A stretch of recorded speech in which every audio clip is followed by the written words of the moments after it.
Grupo IPS, tu seguridad desde una nueva perspectiva, presenta El futuro de todo. El futuro de todo, con Efraín Flores. Bienvenidos al Futuro de Todo, el programa que ve hacia adelante. Soy Efraín Flores, dándoles la más cordial de las bienvenidas a un capítulo más de El Futuro de Todo. En esta ocasión vamos a platicar con Elizabeth Marván. ¿Quién es Elizabeth Marván?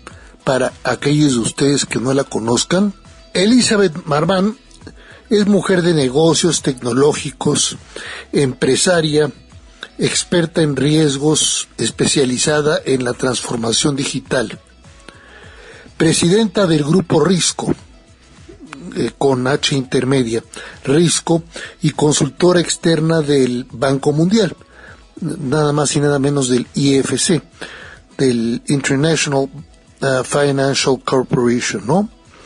Experta en las implicaciones del cambio climático en las sociedades, en empresas y sus inversiones. Parte central entonces de El Futuro de Todo. Y vamos a platicar con ella acerca específicamente del cambio climático, México, Norteamérica, el mundo y las implicaciones sociales y productivas al respecto. Platícanos un poquito acerca de los riesgos financieros y el cambio climático, porque ahora se viene una nueva varias variables más, ¿no? La inteligencia artificial, las tecnologías, el Internet de las cosas, pero además también se nos viene encima el cambio climático, que parece que los seres humanos todavía no estamos convencidos de que hay cambio climático, ¿verdad? Y sí lo está viendo, y es gravísimo. Lo estamos viendo con las aguas, lo estamos viendo con las sequías, lo estamos viendo con la agricultura, lo estamos viendo en la ganadería, en muchas actividades humanas que francamente van a cambiar los ecosistemas que estábamos tradicionales a manejar los seres humanos para nuestro desarrollo y nuestra sobrevivencia. Platícanos cómo están viendo ustedes ahora los riesgos climáticos en el caso, por ejemplo, del país México. No solamente México como país, sino como parte del entorno norteamericano, ¿no? Claro que sí, Efraín. Fíjate que desde el punto de vista de lo que es el cambio climático, pues eso no es algo nuevo per se, tiene ya unas cuantas décadas, pero sí está siendo cada vez más patente. No era tan notorio, no era en general para la sociedad. Y en nuestro caso nosotros, como lo estamos viendo, dado que nuestro foco es con nuestros clientes son empresas, estamos viendo lo importante que es que todas las empresas nos fijemos en cuáles son los factores que están de alguna manera vinculados al cambio climático, que nos pueden generar ya sea un riesgo financiero o que también nos pueden dar la oportunidad de generar nuevo negocio.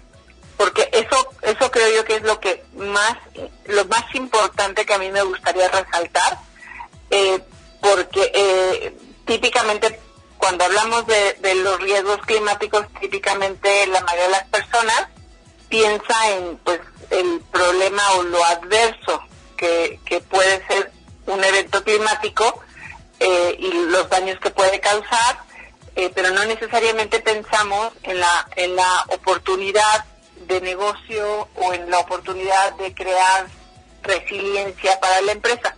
Entonces nosotros que nos dedicamos precisamente a tecnologías aplicadas para la gestión de riesgos y la generación de oportunidades y competitividad en las empresas, nos damos cuenta que esta ola, esta conciencia está creciendo. Hay, por ejemplo, en Europa, en algunos países de Asia, en Estados Unidos, ya es muy fuerte la ola, ya tiene una preponderancia bastante alta y ya prácticamente todas las empresas están haciendo algo. A lo mejor no todas con una madurez importante, pero sí están haciendo algo.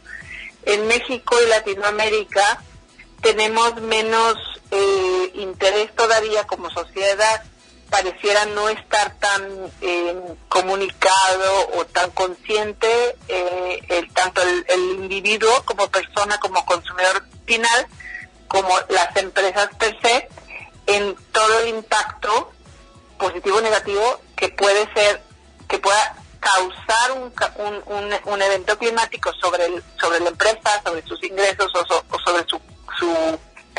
de trabajo, o de las ganancias o la eficiencia operativa que se puede generar si, por ejemplo,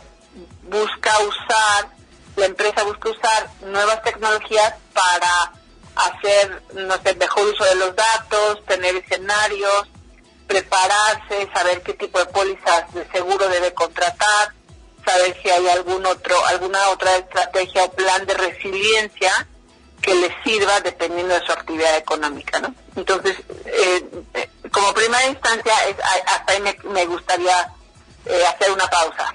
Sí, el ser humano se pregunta siempre, en el caso, por ejemplo, del cambio climático, desde que yo recuerdo que fue la primera vez, hace como 35 años que llegó la primera advertencia acerca del daño que estábamos provocando los seres humanos sobre el cambio climático, porque el cambio climático hay que ser enfáticos en eso, ¿no? Hay siempre cambios climáticos naturales de la Tierra, o sea, la Tierra tiene per se cambios climáticos, pero además estamos acelerando cambios climáticos que no son normales, precisamente por el uso que hemos hecho del carbón, de los hidrocarburos y de otras sustancias como por ejemplo los gases como el freón, por ejemplo, ¿no? Sí. Todo eso destruye las capas superiores de la atmósfera, como lo hemos visto con el caso del ozono, por ejemplo, y eso daña seriamente y compromete inclusive la sobrevivencia de muchísimas especies, entre ellas la especie humana. Sin embargo, me da la impresión que muchas empresas están buscando cómo inclusive aprovechar el cambio climático para poder todavía sacarle mayor ventaja a ese cambio climático con las tecnologías antiguas. Es decir, cómo aprovecho el derretimiento del Polo Norte para poder generar nuevos pasos de navíos que transporten mi petróleo hacia nuevos mercados, lo cual para mí es criminal eso. Esa es una parte. Pero la otra parte también es decir cómo me preparo para ofrecer nuevos productos, nuevos servicios a nuevos mercados que se están adecuando al cambio climático o que se están que están modificándose por el cambio climático, como es el caso de algunas nuevas generaciones que, por ejemplo, se vuelven más veganas, algo que no conocíamos. Yo por lo menos no conocía hace 20 o 25 años, y ahora el ser vegano pues es algo, parece muy regular entre los jóvenes, prácticamente como las vacas, alimentarse de puros vegetales, ¿no? Todo eso tiene que prepararse la empresa para poder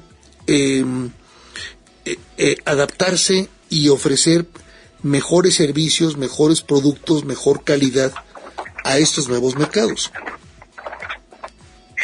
Sí, en efecto, Efren. De hecho, es bien importante que cada empresa vea cuáles son las alternativas que puede tener dependiendo de la actividad económica que sea, porque en primera instancia, pues obviamente identificar cuáles son los factores que generan más emisiones de este tipo de gases que van incluso calentando el planeta, ¿no? Pero por otro lado, como dices, o sea, en algunas regiones se está generando como un efecto positivo del cambio climático. Por ejemplo, va a haber en zonas de Estados Unidos, en general del norte de América, va a haber regiones que van a tener mejores condiciones para la agricultura, por ejemplo, ¿no? Entonces, esas zonas se van a beneficiar de una mayor productividad.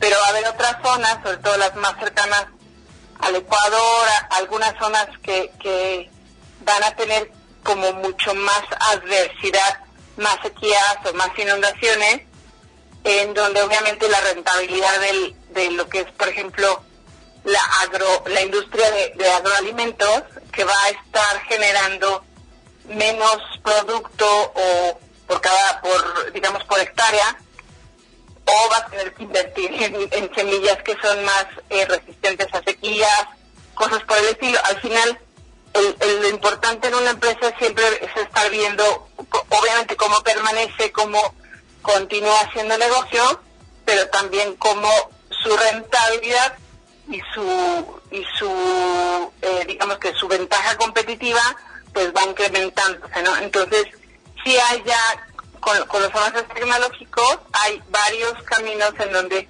algunos tipos de empresas tienen una eficiencia operativa mayor, ¿no? De entrada pueden ahorrar en costo de energía a la hora de, por ejemplo, usar ciertos grids o redes de paneles solares. Ya está mucho más económica la inversión de paneles solares y la energía eólica también, comparada, por ejemplo, con otro tipo de energía. Pues ya se puede haber una mejor competitividad, reducir costos de alguna manera, ¿no? Entonces sí es bien importante lo que dices, que pues sí, en efecto, con el deshielo va a haber estas rutas más fáciles para que van a reducir el costo de transporte, y al final o sea, realmente lo que pasa en el planeta no es digamos que no es a lo mejor como decías, no es que sea criminal o no, sino que es ¿no? O sea, el cambio climático ya está. Lo que necesitamos como empresas es adaptarnos, sí, por un lado tener mayor resiliencia, mitigarlo lo más pronto posible o lo más posible, pero sobre todo adaptarnos.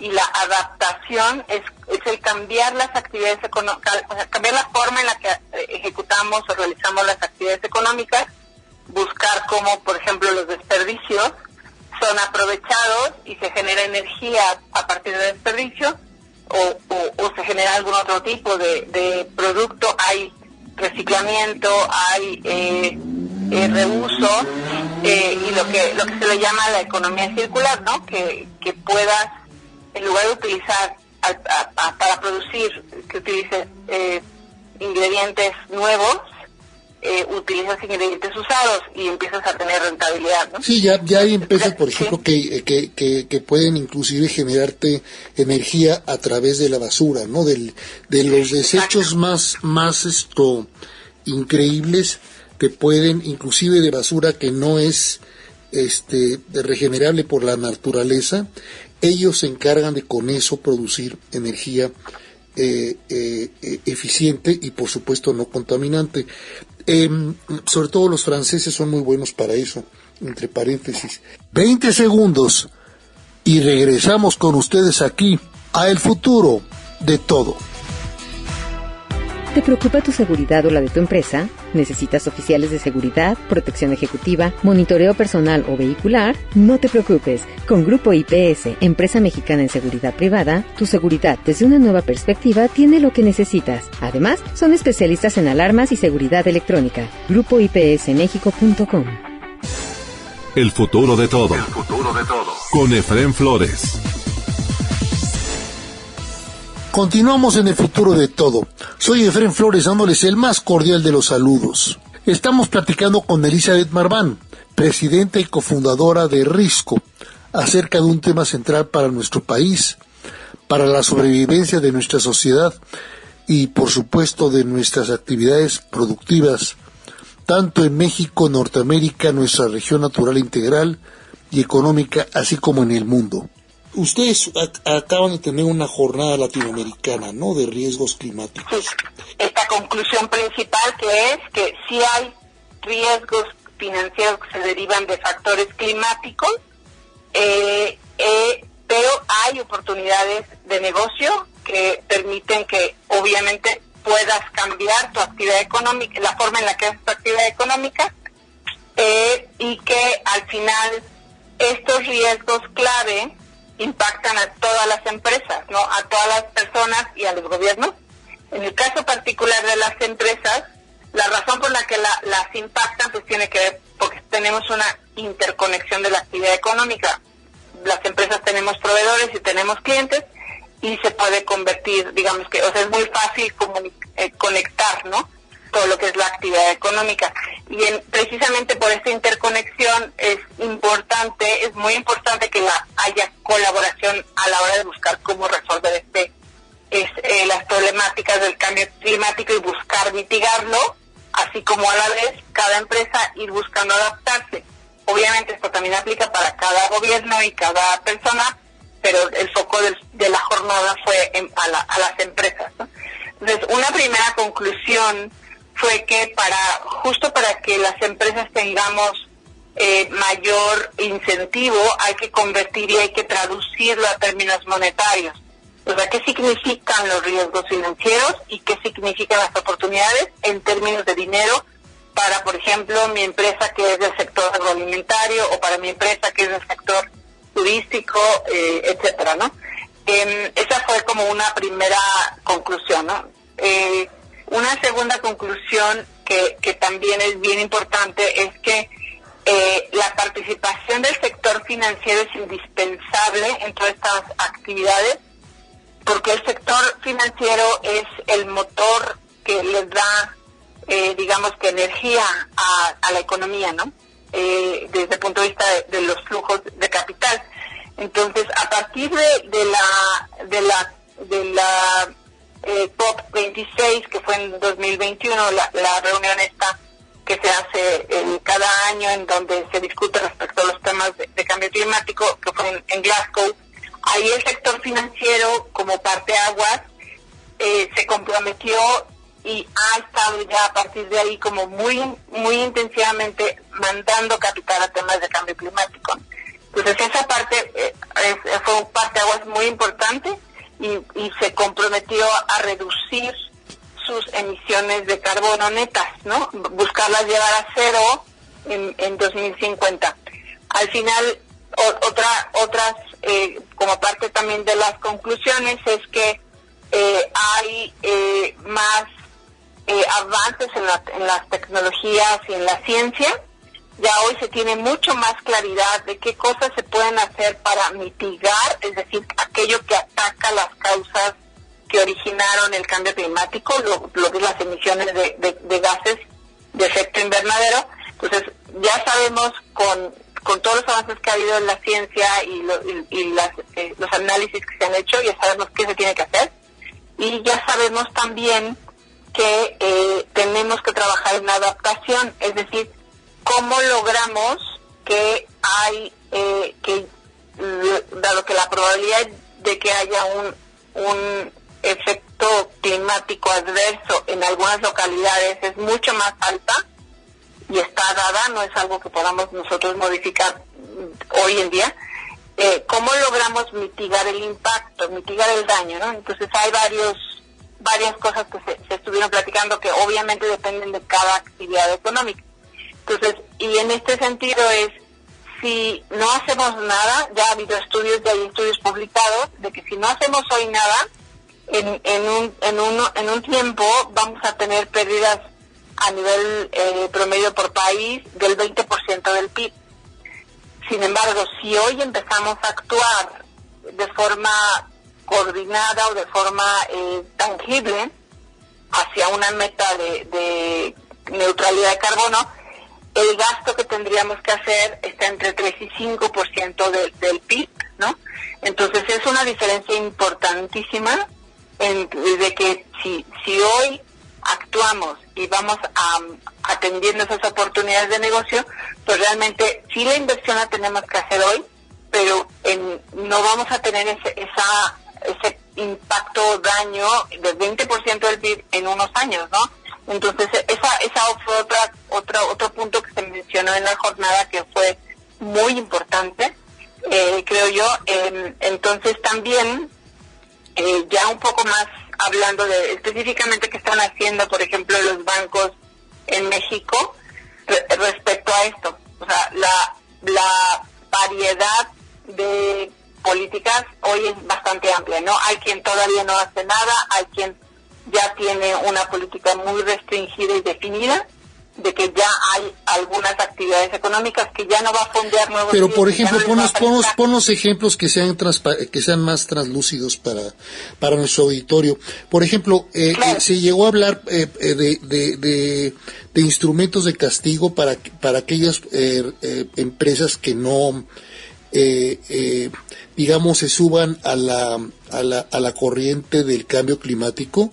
Me refiero, por ejemplo, desde negarles la entrada a ciertos mercados, a sus productos, hasta compensar la no participación en estrategias de cambio climático a través de bonos que sean especie de impuestos para que las empresas, a las empresas les cueste contaminar, les cueste financieramente contaminar. Claro. Mira, en el caso de México, que fue obviamente el caso más discutido, hay ciertas actividades económicas que algunos bancos ya no van a prestar. Bravo, muy bien clientes. hecho, muy bien hecho.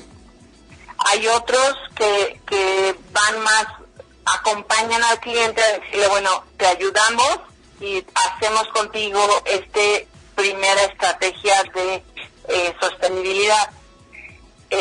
Son los menos. Hay otros bancos que no han realmente más que, digamos, que establecido un enunciado de sostenibilidad, pero ahorita todavía no está homogéneo. En el caso de Estados Unidos es otra historia. Ahí hay ya incentivos de descuentos de impuestos muy tangibles, ya con la ley que se publicó y que entró en vigor en este año. Te regresa en algunos casos hasta el 40% de los impuestos si adquieres, por ejemplo, maquinaria que se basa en energía verde, ¿no? Entonces ya hay esos incentivos fiscales para las empresas y para las personas individuales, ¿no? En consumo en casa, ¿no?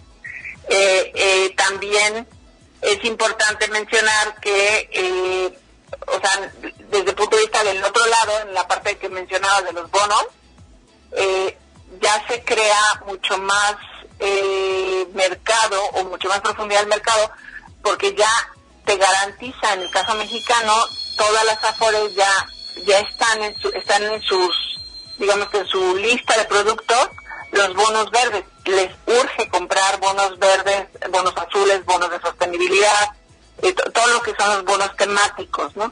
Y esto significa que si una empresa quiere fondear sus proyectos de sostenibilidad o de ajuste climático o de apoyo por ejemplo, a lo que es las granjas de pesca, etcétera, tiene esta opción de emitir un bono, ya sea verde, azul o algo por el estilo, y saber que lo va a comprar el mercado. O sea, están muy buscados. Entonces, eso, de hecho, una de las cosas que se mencionaba es que en Latinoamérica, México es el principal emisor, este año y el año anterior ha sido el principal emisor de este tipo de bonos, ¿no?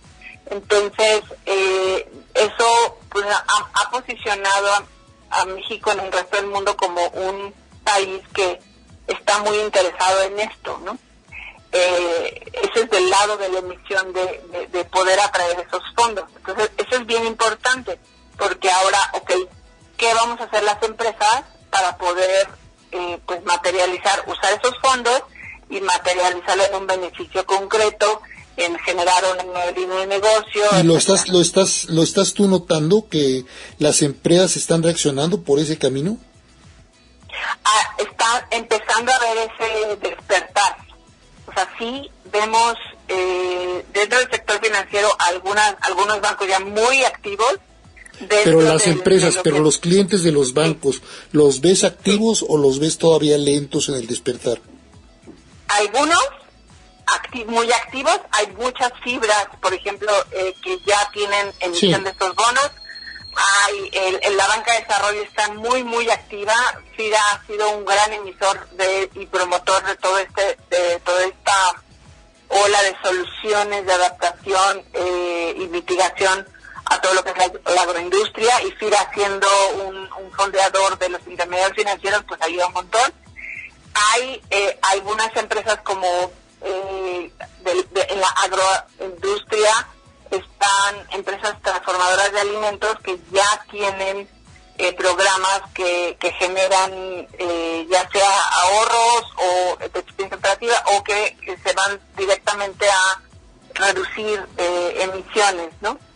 Sí, sobre todo porque ahí el cliente mismo les está exigiendo convertirse en empresas verdes, ¿no? O sea, la agroindustria mexicana prácticamente toda es exportadora rumbo a Estados Unidos, e inclusive a partes de Europa. Si no son verdes, simplemente sus productos no pueden entrar al país de exportación, ¿no? Sí, eso es bien importante, y también eso les va a llegar, o sea, eso ya en la agroindustria como que es el lugar a lo mejor más evidente, pero también les va a llegar en el tema manufacturero, porque justo los beneficios fiscales que está otorgando el gobierno americano a las empresas estadounidenses motiva a que las empresas busquen proveedores que también tengan un programa de reducción de emisiones. Entonces eso les permite, pueden crear este incentivo y esta como efecto de cadena hacia empresas en México, que en México tenemos una dependencia bastante fuerte del mercado americano, en cuanto a que ¿te refieres al mercado primario, agroindustria? Me refiero a la manufactura principalmente, que digamos okay, que la manufactura ya está armada. La manufactura que está hoy, de hecho, creciendo también con el nearshoring, va a sentir muy pronto esa presión. Bueno, ahorita que nos estabas hablando, por ejemplo, de las fibras, sí, pues las fibras se están adecuando rápidamente, porque dentro de los requisitos de las empresas que vienen por nearshoring, pues está precisamente toda la parte verde, ¿no? Exacto. Entonces, o las fibras o las fibras se adecuan, o las fibras simplemente no funcionan. Pierde negocio, ¿sí? Pierde negocio. Entonces, creo yo que la parte reputacional y de presión del consumidor está empezando a ser cada vez más fuerte. En México y Latinoamérica no es tan fuerte como en Europa o como en algunos otros países, Estados Unidos, pero sí está ya empezando a crecer, y tiene ese efecto de que reputacionalmente, si no estás haciendo algo verde, pues puede ser que ya no te consuman. Todavía el consumo final, al menos a título ya de individuo, a lo mejor todavía no tiene una presión tan fuerte, al menos yo no la veo tan fuerte aún, pero sí está siendo cada vez más consciente la gente de qué tipo de productos consumimos y cómo se generan o se producen esos productos, ¿no? Entonces sí es bien importante. Y el tema que veo menos común es todavía, porque sí creo que falta compartir información, es en economía circular. Todo este tema de recibir, reciclar, reusar material de desperdicio, no nada más para generar energía, sino de la reutilización de los componentes. Por ejemplo, hay una empresa de origen estadounidense que se dedica a productos electrónicos y la automatización en casas, ¿no? De cómo aplicarse estos productos. Ya, pues, casi el 12% de sus ingresos provienen de la economía circular, porque recibe pues material viejo, ¿no? Material que ya no usas o equipo que ya desechaste, entonces ellos lo reciben y reutilizan partes, ¿no? Entonces esto todavía no es tan común, pero sí ya se están empezando a ver cada vez más uso de este tipo de cosas. Por supuesto, estos temas de los riesgos climáticos, de las implicaciones sociales, políticas, pero también económicas y para los negocios de nuestro país, que yo creo que son muy importantes para todos ustedes, y sobre todo para concientizar a cada uno de ustedes, o sea, los empresarios, y que ustedes pasen la voz con sus clientes, con sus amigos, proveedores, en fin, con toda la cadena de valor, con todas las cadenas de valor, acerca de la importancia que tiene el tomar en cuenta el cambio climático. Cambio climático que no es desastroso al final de cuentas, sino que también tiene ventajas que nos pueden hacer ser más competitivos frente al resto del mundo, sobre todo en la región norteamericana, para competir junto con Estados Unidos y Canadá, con otras regiones como es la Unión Europea, y no se diga, por ejemplo, China, o la misma India, ¿no?, que también es un país bastante agresivo en su desarrollo, por más pobreza que tenga. Muchas gracias por lo pronto a Elizabeth Marván y a Risco por haber platicado con nosotros aquí en El Futuro de Todo. Si a usted le interesa conocer más acerca de esta organización Risco, digite el sitio de internet que aparece aquí en la portada de este programa de El Futuro de Todo. Para conocer más acerca de Risco y de Elizabeth Marván, también pueden localizar todos sus datos y localizarla a ella en LinkedIn, en Facebook, y aquí ponemos también el X o se acuerda usted Twitter, ¿no? Pero ahora es X de Risco, @Risco Group, para que ustedes tengan mayor facilidad de contacto con esta organización. Ya nos vamos. Muchas gracias por haber estado con nosotros y acompañarnos aquí en El Futuro de Todo, con este tema que esperamos haya sido de su interés. Un servidor, Efrén Flores, se despide de ustedes esperando contar con su presencia en el próximo de nuestros programas de El Futuro de Todo. Hasta entonces. Grupo IPS, tu seguridad desde una nueva perspectiva, presentó El Futuro de Todo. El futuro de todo. Con Efrén Flores.